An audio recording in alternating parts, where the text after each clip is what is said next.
எங்கள் வீட்டு நிலைய ஒட்டி ஒரு பெரிய கூண்டு கட்டியிருக்கு. அது நல்லா அது 1 மாதமா கட்டிக்கிட்டு இருக்கு. இது எந்த இன்ஜினியரிங் காலேஜில் போய் படிச்சதுன்னு தெரியல.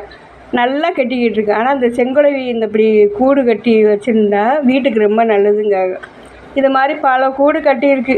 எங்களுக்கு எந்த நல்லது நடந்துச்சுன்னு எனக்கே தெரியல. அப்படி ஒன்றும் நடக்கலை. அதுக்காவது இருக்கிறதுக்கு சொந்த ஒரு கூடை அது தானே கட்டிக்கிறது. எங்களுக்கு இவ்வளோ காலம் ஆச்சு, இன்னும் சொந்தமாக ஒரு குச்சில் கூட எதுவும் இல்லைங்க. இப்போ வரலும் வாடகை வீடு தான் நல்லதுங்கிறாங்க. அப்புறம் ஆனால் ஒன்று சொல்கிறாங்க, இந்த கூண்டை கலைக்கக்கூடாது, குருவி கூடு கட்டினாலும் அதையும் கலைக்கக்கூடாதுங்க. உண்மைதாங்க. அவங்க கஷ்டப்பட்டு கட்டுறத நம்ம எதுக்குங்க கலைச்சி விடணும்? அவங்க பிள்ளை குட்டிகளோட அவங்களாவது சொந்த வீட்டில் இருக்கட்டும். நம்மளை மாதிரி ஆளுங்க எதுக்கு அதை போய் கலைச்சி விட்டு அவங்க சந்தோஷத்தை கெடுக்கணும்? அவங்க சந்தோஷமாக இருக்கட்டும். அது தான் பிள்ளைக்கு தானே கூடு கட்டி இது பண்ணிக்கிறது. நம்ம 6 படித்த ஜீவன் இன்றைக்கும் சொந்தமாக குச்சில்